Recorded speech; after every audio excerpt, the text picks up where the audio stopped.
از همه شما خواهش میکنم که همتان در خانه ها نوار معراج داره. در جمعه هایی که سالهای پیش ما صحبت داشتیم، اگر نداشته باشه در سایت اینترنتی ما درای خصوصا موضوع معراج گیره گوش کنه تا اینکه عقیده شما در باب معراج مستحکم شود. و بازم میگم امروز دشمنای اسلام بسیار حرکت دارن شما را و فرزندای شما را از اسلام جدا کنن، از پیغمبرتان جدا کنن، از قرآن جدا کنن. الان اگر یگان توی رقص و بازی میشد در اینجا میکروفون ممکن بود تا ساعت 3 شب میزدن، کسی کار نداشت. اما به خاطر قرآن و حدیث رسول اکرم اجازت نیست رادیو مونن. این است دموکراتیا، این است آزادی. اینشان برن خبر به پرزیدنت رسانه کن. بنابر عزیزان من گوش اندازه معراج تماشا کنید. برای آن تاکید میگه این مسئله عقیده است. شاید یک کس شما را درباره معراج میپرسه از روی نادانی تا میگه دروغ است، والله میشه کافر، میشه زناتان طلاق، میشه از ایمان جدا. خداوند عذر قبول نمیکنه. شما فردا در پیشگاه خدا نمیتونه گویه که من نفهمیدم و ندانستم. این خدا قبول نمیکند از ما. هر مسلمان وظیفه دار جستجو کنه یا به احکام دینش از خود کنه.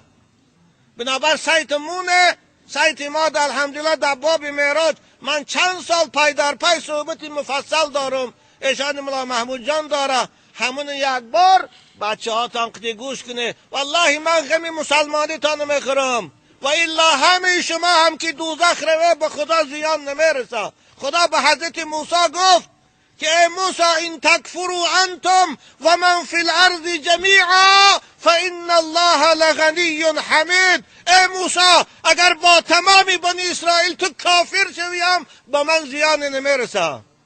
ما هم امت محمدی هم ما هم کافر شویم به خدا زیان نمیرسه. لیکن باید ما بیدار شویم. ما باید دین ما نشناسیم، عقیده ما ندانیم که پگه آتش دوزخ ما طاقت نداریم.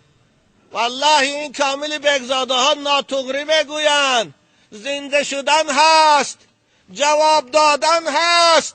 او خدای حکیم که این عالم با این عظمت آفرید خیال میکنه که کامل زنده نمیکنه. خیال میکنه که اینا رو بازیچه آفرید.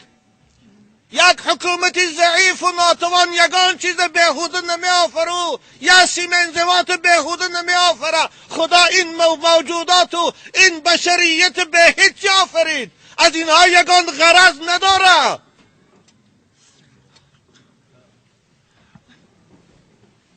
ربنا ما خلقت هذا باطلا سبحانك فقنا عذاب النار. بنابر معراج گوش کنه. سعد بزرگوار خدا رحمت کنه در بستان شما فرمایند شب برنشست از فلک در گذشت. تمام کلاسیک های ما چه سعدی و چه جامی و چه احمد دانش و چه رودکی و فردوسی همش معراج رسول اکرم بیان کردگی هستند در آثارشان. یا ایها الانسان ما غرک بربک الکریم الذي خلقك فسواك فعدلك فی ای صورت ما شاء رکبک. خدا به انسانهای متکبر و مغرور و کافر خطاب میکنه. ای انسان مغرور، چطور فریب داد که از خدای خود دور شدی ایستادی؟ همون خدایی که تو را از 2 قطره آب نقاشی کرد و صورت کشید کرد و زیبا کرد و تو به دنیا آورد. اگر میخواست صورت سگ میکرد. اگر میخواست مثل اون کودک که دیده در ارژانتین تولد شد نگذی تا آب برآمدن 1 تن 2 سرود میکرد. از دست چی میآمد؟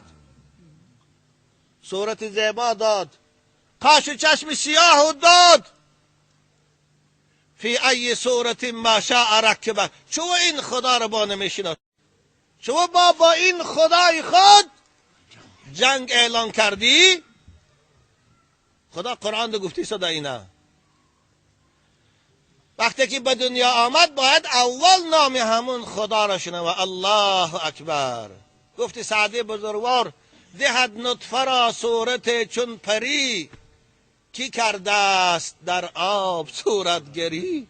یا الله، آب در نقاشی کاری هر کس نیست، الله هست، الله هست، خدا هست که دو قطره آب در رحم خردکه کی مادر، در اون جایی که نه چراغ است و نه پروژکتور، در اون جایی که نه پرده سفید است و نه کاغذی سفید، نه روشکه است و نه قلم، نه پلمستر، صورت کشیش میکنه. چشم در جای خودش، قاش در جای خودش، گوش در جای خودش، دهان در جای خودش. یا الله، یک تش ناطقی نمیبیا. رسام ها برای یه رسم کشیدن 10 بار ورقش میدرانه میپرتا، باید تشخیص رو میبرم. یا الله، دهد نطفه را صورت چون پری، کی کرده است و بر آب صورتگری. بنابر باید نام این خدا را شنوه. الله اکبر. فایده از آن عزیزان من این است که پیغمبر خدا میگویند کودک نوزاد و وقتی که تولد شد در گوشش از آن گویم از ضرر جنها امین میمونه. امروز کسلی های روحی ببینید سر تا سر قریب جمهوری ما فرا گرفته است. هر روز یه دوت دیوانه مسجد ما میبیا. برای خاطر چیست؟ برای خاطر این که اذان از خانه های مسلمان ها گم شد. اذان در گوش نوزادهای و در تولد خانه تولد میشد. اول کلمه که بشنو یابت وای متعذبان خواهرای شفقت. اذان نیست. با میشه کسلی چی روحی، با میشه کسلی دیوانه، با میشه کسلی جنوره، با میشه کسلی پریپاتکا. این است. من که امروز ای مسیطا هم اذانا منو من کردیان. پگه صاحب اذان پیش ده چی میگویم من کننده؟ خدا پگه اینا رو میپرسه که چو صدای منه الله اکبر من کردی، چی میگویم؟ من نمیدانم اینا چی میگفت باشن. در پیش یک حاکمایی که مثل خوشان یک انسانی ضعیفن جواب دادن دهنشان پیش نمیره، در پیشگاه خالق آسمان و زمین چی میگفت باشن من نمیفهمم. هر پدر و مادره که بچهش قرآن خوان میکنه، دخترش قرآن خوان میکنه، خداوند روز قیامت بر سر او تاج میگذاره که از دردانه های او نور آفتاب خیره میشه. اون تاجایی که در سر پادشاهی الیزابت بریتانیا میبینه، ملکه بریتانیا، او تاج چه قیمت داره؟ رسول اکرم ده یک خردترین سنگچه او تاج آفتاب و نورش خیره میکنه. این برای پدر و مادره که بچهش قرآن خوان. البته قرآن خوان کردن بچه ها قومای عزیز برای خاطر ملا شدن نیست. ملا شوی کاری آسان نیست. ملا شدن خیلی زحمت میکشه. خوشا به حال پدر و مادره که فرزنداش اهل علم شوند. لیکن شما قرآن خوان کنه به خاطر مسلمان شدن، قرآن خوان کنه به خاطر خدمت خودتان کردن. فرزند قرآن خوان پدر و مادرش حقارت نمیکنه. فرزند قرآن خوان پدر و مادرش نمیرنجانه. فرزند قرآن خوان پیش پدر و مادر راستا میخیزه. فرزند قرآن خوان پدر و مادر که بیمار شد برده در به صاحب خانه نمیپرتا، بالاش میشینه بیمار بینیش میکنه. من یه ملا ابوبکر میدانم، بچی اما که اب نظر مون دادا آچیش چون گل تربیه کردن، نگذاشتن در پاشان خار زنن، نگذاشتن در بدنشان چنگ شینه تا مردنشانه، مثل خدمتگار در قوتشان راستا بودن. اگر دیگه بچه میبود در به صاحب خانه به پرچه میرفت ایران خواندنی. برای خاطر پدر و مادرش هیچ جا نرفت دعاش گرفت. این از ثمره قرآن. والله اگر ما از قرآن جدا شویم نمیدانم آینده ما و شما چه. خوب معلوم است آینده ما چی بشه. آینده غرب. ببینید به صاحب خانه زیاد ساختیان همونجا است جای من و شما دیگر. بنابراین بچه هاتان قرآن خوان کنید.